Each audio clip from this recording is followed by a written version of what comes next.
This Thrive Loud episode is brought to you by Hinge Consulting. Success on Amazon hinges on well-executed strategies.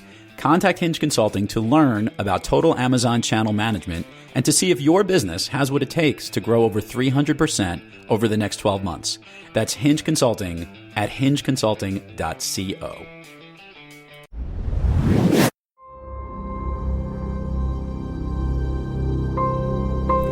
The entire time I knew him, he only ever had one call: to be the #1 business podcast in the universe. If he can get all favorite movies of everyone in the world, he can do it with the snap of his fingers. Just like that. Tell me his name again. Lou Diamond. We've made top 5 once and we'll do it again, but better. He's got a plan and the end is near. When he's done, Thrive Loud will be the #1 business podcast that ever existed, as it should be. I know they'll remember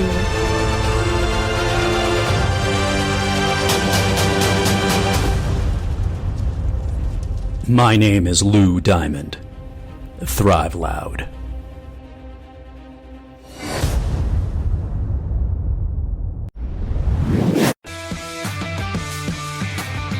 Get ready to Thrive Loud with Lou Diamond. Welcome, everyone, to another episode of Thrive Loud with Lou Diamond, connecting into the most inspiring and amazing people that are thriving each and every day. I'm your host, Lou Diamond, and today on Thrive Loud, I bring you the CEO and founder of Bulldog Digital Media, a man that has been involved in the streaming of live events since the very beginning of streaming of live events. He has helped connect the world to some of the most incredible events and experiences, from music festivals, trade conferences, to sporting events. This man has been behind helping to bring these events to you. He is a diehard Boston Red Sox fan, still playing baseball, and living proof that fantasy sports is not just a wacky obsession, but also an amazing way to establish lifelong personal and business relationships. Coming to you from Los Angeles, California, Thrive Loud listeners, John Petrocelli. John, how are you today? I'm great, Lou. Tremendous introduction. Hope I can live up to it, and thanks so much for having me on. The Thrive Loud community needs to know that right at the beginning of streaming, at the early part of the 2000s, John and I actually worked together. And we were there at a very short overlap there, helping to figure out ways that we can start dealing with streaming. And John was a very niche player who knew about this space from literally the beginning, as we're going to learn right now. And one of the more fun guys that are out there. And we'll get to a lot of his unique qualities, but most notably his persistence, his stubbornness, his ability to stick in this industry and make it work. So I think what the Thrive Loud community will love to hear, John, is a little bit of your journey on some of the successes, where the events you've been involved with, and I guess the changing landscape that you've witnessed literally from the driver's seat. And I think that's where the community will love to hear it. So I am going to pitch the ball right over the plate, lob the biggest softball you've ever seen in your life, and I expect you to knock it out of the park. Sound good? Wow.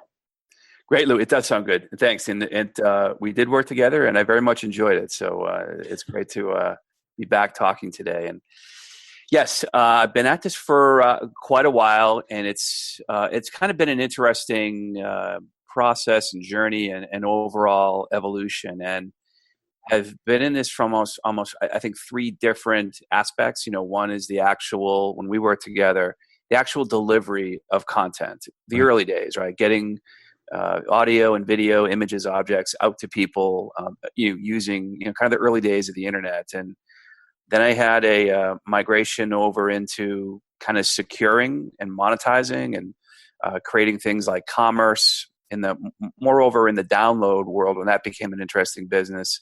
Right. And then kind of a transformation over to live, where I've really spent the majority and the bulk of my career. And, I've been actually reflecting now on that journey, given that this is somewhat of a hot industry all of a sudden, even though I've been in it for a while. And I kind of thought about it. And, the interesting kind of eye-opener for me was early in my career, this had to be around 2003 or 4, I was involved in the streaming of things like the record labels, so EMI and UMG, and helping, deliver things like music videos out to viewers. And back in those early days, it was the format wars. If you remember, Microsoft Right. Windows Media versus Real Player and Apple QuickTime. And Apple contacted me and said, "Hey, we have an artist that wants to go ahead and do this themselves." And I said, "Would you be interested in speaking to them?" I said, "Sure." And they told me that artist was Prince, and lifelong fan, and I was thrilled to do that. And I learned pretty quickly that this is a very different type of genius. He's brilliant, and he likes to do things on his own. And that kind of got me into. It showed me two things. One, someone taking charge of his own kind of destiny and kind of building that, kind of doing this very, very early on. But then two, by virtue of being in business with him, this is about a 5 or 6 year period of time, I got to go to a lot of his live performances. And these were ranging from big arenas to small clubs to even seeing him perform in his living room. And this is really pre the mobile explosion. And I was thinking, I'd love to share this with people, my friends back home on the East Coast, and just tell them what I'm watching and witnessing. Prince in his living room, jamming with Alicia Keys and Stevie Wonder and Maceo Parker. And that quickly I thought, this guy's so forward thinking. He's so into technology, but he's so ahead of everything. There's going to come a place in time where live experiences are going to connect with technology. And then that quickly sped me off on the path of working in the live world. And it's been an interesting evolution ever since. John, there are so many hurdles that the live production can have. I always joke about this. If anyone has ever been, to your point, to a live concert, forget about transmitting the event across the internet into somebody's home or on their phone or on their watch, whichever way they could do it, but even just at an event. And at that point in time where the introduction of being able to capture that and share that, we've gotten out of the point that if there's a performance on a concert somewhere, it is being recorded and seen somewhere. Talk about, I guess, from your involvement with that in the actual work and helping to produce and capture this stuff. There's so many things that can go wrong, but it's also a lot of work that has to be put into it. How did you find yourself injecting yourself into that as the medium and the technology was starting to pick up, and the space that you sat in was right there trying to get it all to gel together?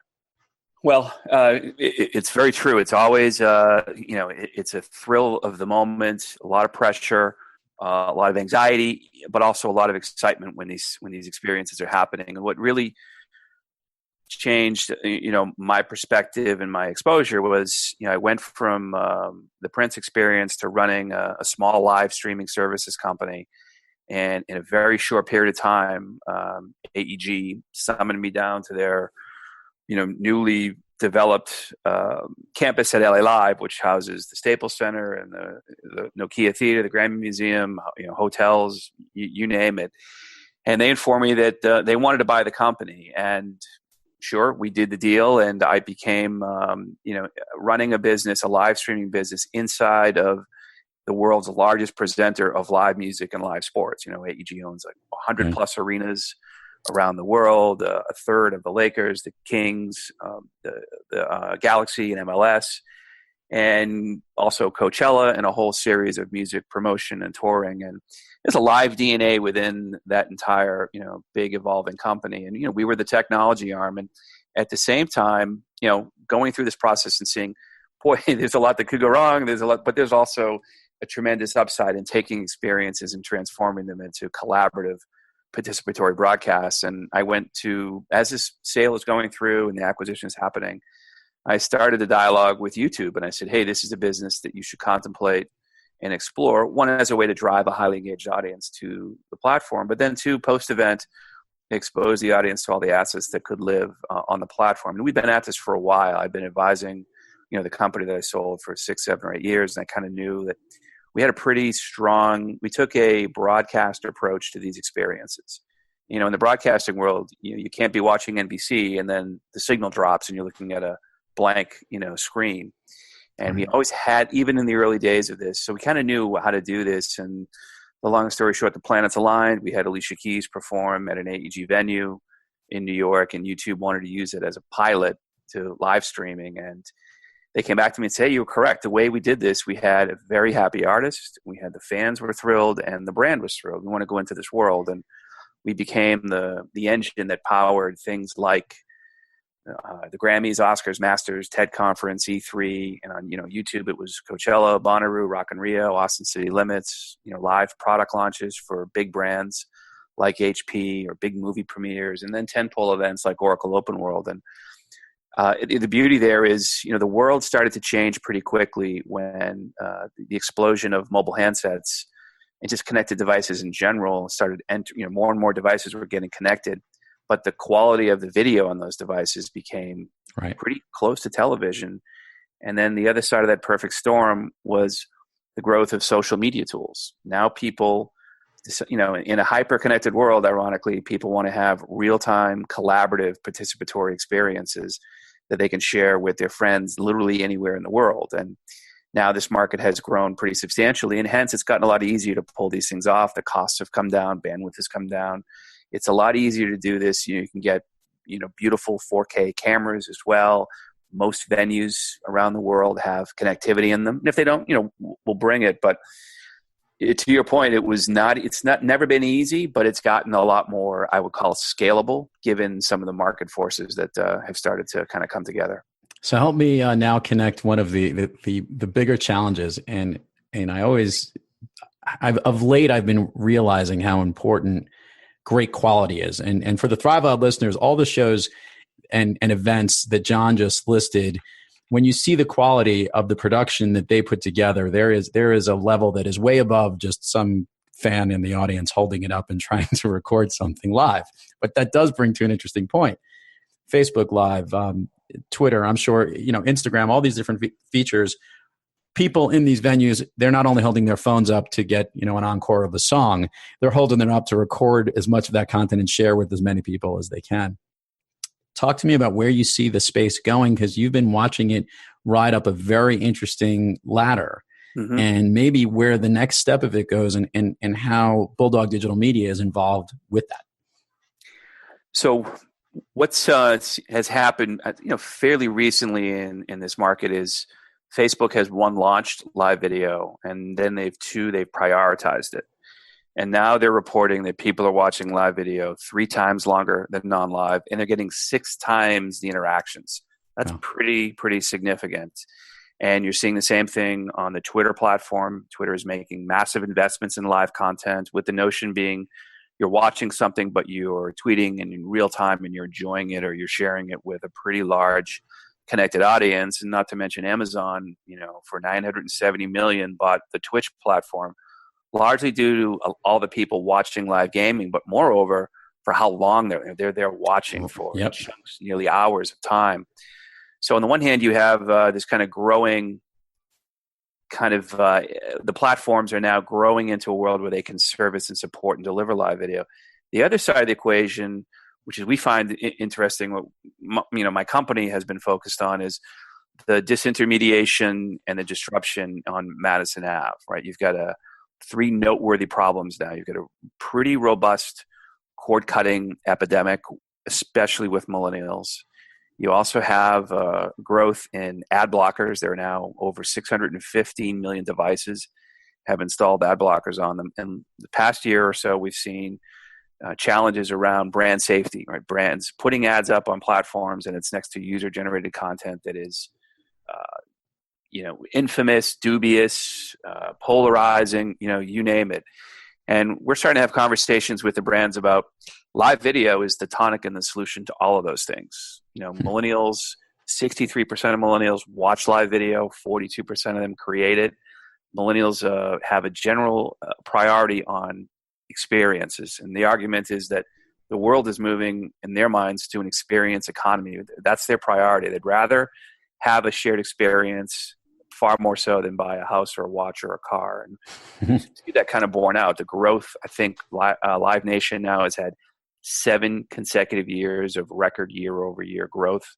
The sports, concerts, performances, that the world is really going into that marketplace. And our objective is, hey, how do we help amplify that and share that out with bigger audiences? So all those things mean we're seeing traditional brand dollars moving into this growing live market because of all those different market dynamics. The platforms like YouTube and Amazon and Twitch and Twitter, plus the viewers themselves tend to want to be at shows, the quality of the devices, social media, and then the challenges that brands have. It's an interesting time to be in this market, kind of having those conversations and seeing how it unfolds overall.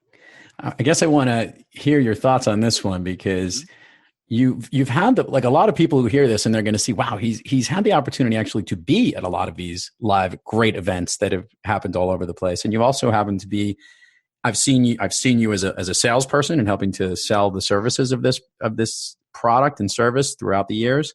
And more notably, you've run your own company and helped to manage and be this almost consultant. Is there a certain component, whether the production of the event, the selling of this business in all the different areas that you've been, or in the consulting aspect of helping people come up with the solutions? What do you love doing best? I'm more so the first thing I'm not really a technologist. I've always fancied myself as a sales professional. And I think good salespeople help people or help clients or prospects solve problems.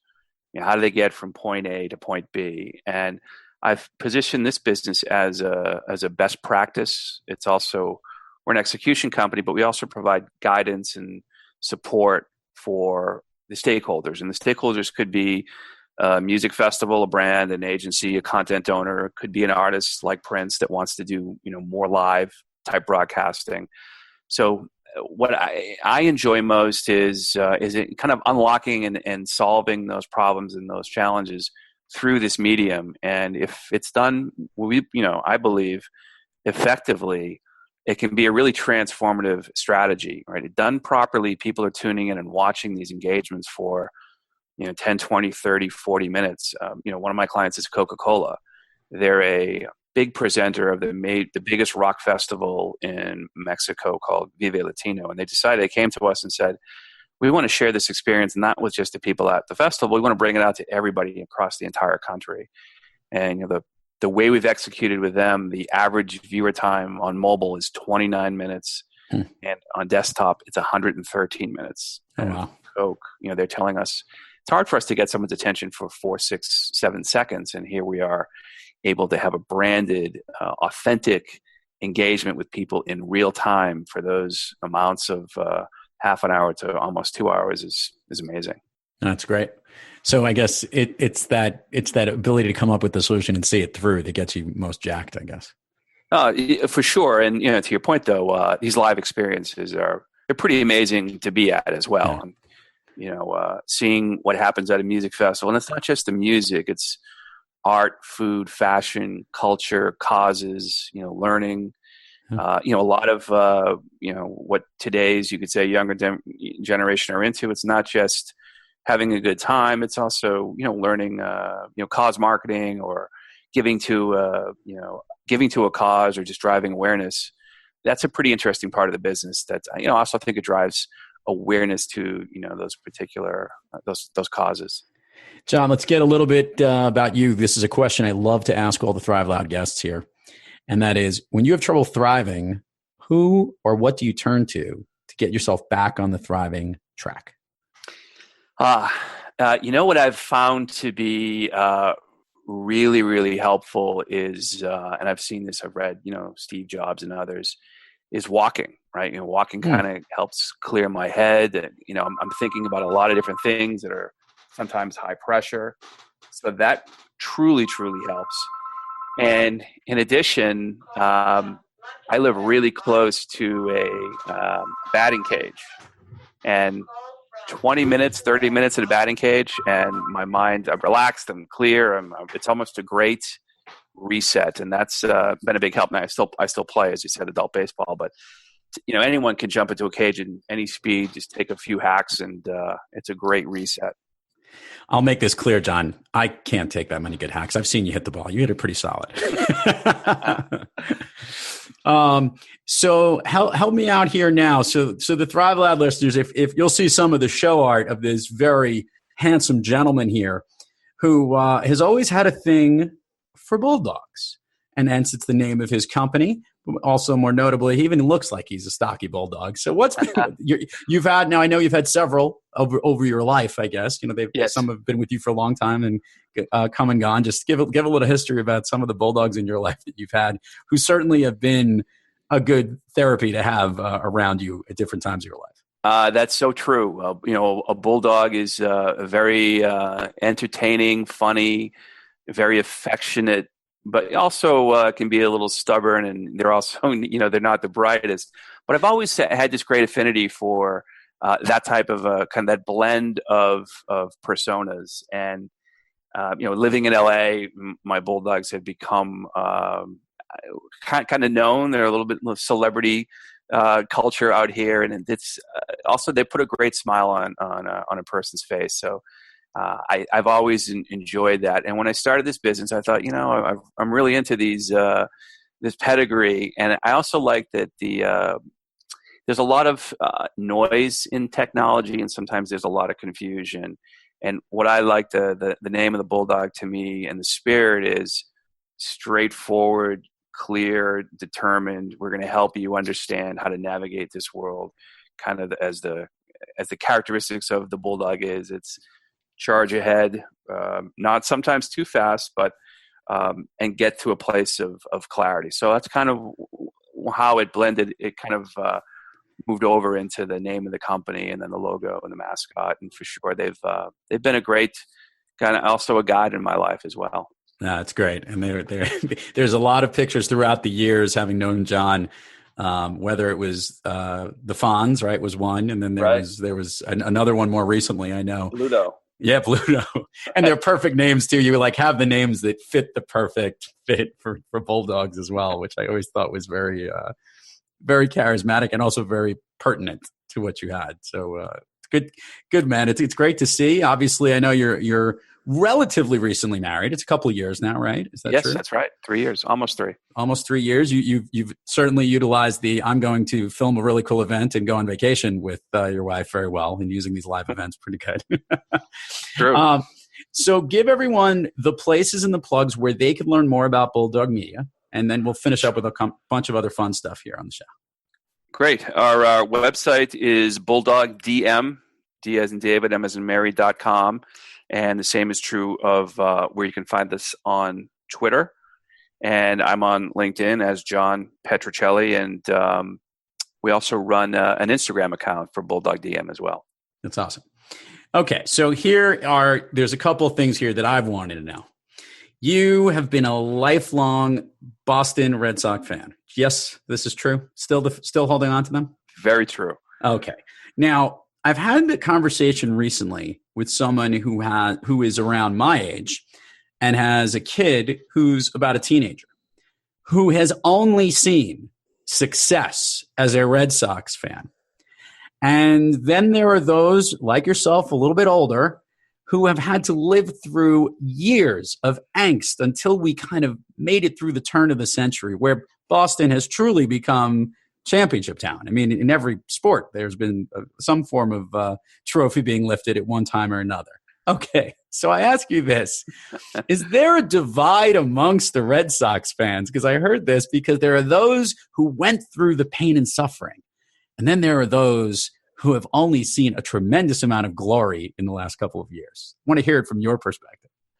I agree. I think that the suffering was almost indescribable. All the years of losing, and then 1986 against the Mets in that World Series was just crushing, and a few other things along the way as well, particularly for Red Sox fans, and who I'd never thought I'd see. People have grandparents who, for decades and decades and decades, wanted to see the Red Sox win it all, and it never happened. And I never thought we'd see one, and now in my lifetime I've seen 3. And I was actually at the game in 2007, the clinching game in Denver when they beat the Rockies. And right. At the time, I'm thinking they won both championships on the road. They were, you got to figure on the road, maybe there were 15, 20,000 fans from the visitor side. So I thought, well, boy, in 07, I was probably one of 40,000 people to walk the earth that have seen the Red Sox win a World Series. So, and ironically, it's all happened when I've been living on the West Coast, which is made it a little bit more exciting because I travel and get to see these teams play. But obviously, the success of I lived very close to, at the time it was Schaefer/Sullivan Stadium, and the Patriots were the doormats. Not only were they the worst team, but they were playing in the worst stadium. Every year it was voted by all professional athletes the worst stadium to play, and it's also for fans to view as well. So to see that come full circle, it's great. It's amazing. But yeah, I tend to think those that weren't along for the decades of suffering probably don't enjoy it as much as the ones like us that have lived through the dark ages. Someone made a comment, and by the way, just on my own note, I have a friend who was a diehard Yankees fan, and in 2004, when Game 7 was played at Yankee Stadium, when the Red Sox came back from being down 3-0 to then win the series, first time that was ever done anywhere in baseball. He brought me because I'm not a Yankees fan, not a Red Sox fan. I'm a sports fan, and I appreciated the moment. And I remembered just seeing what was going on and recognizing the history of it, and recognizing what a turn that was from, to your point, the Patriots had won a Super Bowl several years before, and then obviously have won many more since. And this younger generation of Boston sports fans kind of expect to win in the end versus, I'm afraid the bottom's going to fall out, which has happened for so long. It's a real interesting dichotomy, and I've heard a lot of people chat about it. But hey, at least you got to see both of it, as opposed to that generation that never did get to see the upside. True, but you're right. It's a 180 swing. It's really it's amazing, to behold. And I think people now are pretty excited that the Celtics are poised to go on a great run. But even if the Red Sox lost that World Series in 04, the fact that they came back and beat the Yankees at home was just the euphoria was indescribable. It was, great experience. So let's bring it back a little business here and then have a little more fun. Tell me where you think this streaming space and of live events and whatnot, where you think it's going, and where is Bulldog Digital Media going to position itself along the way? Well, I think the last numbers I saw about the size of the millennial demographic, it's like 77 million people, and that's again the emphasis on live and a shared experience and a collaboration with your friends, and also the FOMO, the fear of missing out. Yeah. That's really gearing up in our world. And I follow, again, like I said, the success of companies like Live Nation. People want to be at things like concerts and festivals and fashion shows, and even the niche ones. Maybe there's like a yoga, festival. People really want to have these, and also the growth of the cooking industry, right? That's a shared live experience. So I tend to believe this is going to continue at a pretty impressive level. I think there'll be another, multiple billion devices entering, connected devices entering the marketplace, and then we're going to see the eventual migration into mixed, augmented, and virtual reality, which will really be driven by the live world. And I think esports are a big, indicator of the level of interest there. And I've heard, every pro sports team is going to own an esports team as the feeder or the complementary business unit. So, the ability for the live streaming world, I think, is going to become a pretty high growth, exciting, marketplace. And I'm interested in the highest end, the premium things, which are also the most, challenging, and being a connector into those key stakeholders and helping them navigate and how to do that, and also the idea of taking experience somewhere and amplifying it, bringing it out, and making it a global rather than a local experience. It now becomes a national/international experience, and I think we're positioned to do that and help. I as an entrepreneur, I look back and I think, I probably started this business a year or two early, but it's better to be a year or two early than a year or two late. Yeah. And being a salesperson, I'm looking to win and to close business and to drive business, not, I don't know what other motivating factors other folks are fueled by, but that's also helped us stay along in the ride and get involved with people like AT&T or Coca-Cola and kind of know that. So we're poised for to ride along in that growth, and I'm excited. It's going to be a lot of work, but I also think it's going to be a lot of fun, both professionally and personally, and I'm very much looking forward to it. Well, John, as a friend and a fan, I'm proud to see you get in here and watching what this business will become. And congrats to all the success you've had in the past too, because it is pretty impressive. And the stick-to-itiveness, very Bulldog-like, solid down to the core, and maybe putting a smile on your face along the way. So I think that is as apropos as we possibly can be. And that's great. To sign off, it's also about the people you meet along the way, and you remember the good people, and you're definitely in that class. So much appreciated. Oh, well, thank you. Well, we can't leave the show though without the signature Thrive Loud question. John Petrocelli, your all-time favorite movie? My all-time favorite movie is Cinema Paradiso, and really? I think it's an amazing journey experience about life and life's challenges, and how sometimes you have to go out there and fly out of the nest, and you come back and you pick up what you've learned along in that journey. I just think that's a great movie. It's also very moving as well, and I think I saw that maybe 20 or 30 years ago, and I've yet to see something that's impacted me more or greater than that film. That's awesome, and that's a first of that movie listed in our show. So not surprising with the uniqueness that John Petrocelli brings to the table. So anyway, John, thank you so much for coming on the show. Keep connecting all of us, because that's what it's all about, and continue to thrive loud, my friend. Thanks, Lou. Very much appreciate it. Thanks for having me. You got it. And to all the Thrive Loud listeners out there, keep thriving onward and upward. And remember, be brief, be bright, be gone. You've been listening to Thrive Loud with your host, Lou Diamond. Make sure to subscribe on iTunes, Overcast, or wherever you get your podcasts. And follow us on Twitter, Facebook, and Instagram at Thrive Loud. Or find us on the web at thriveloud.com.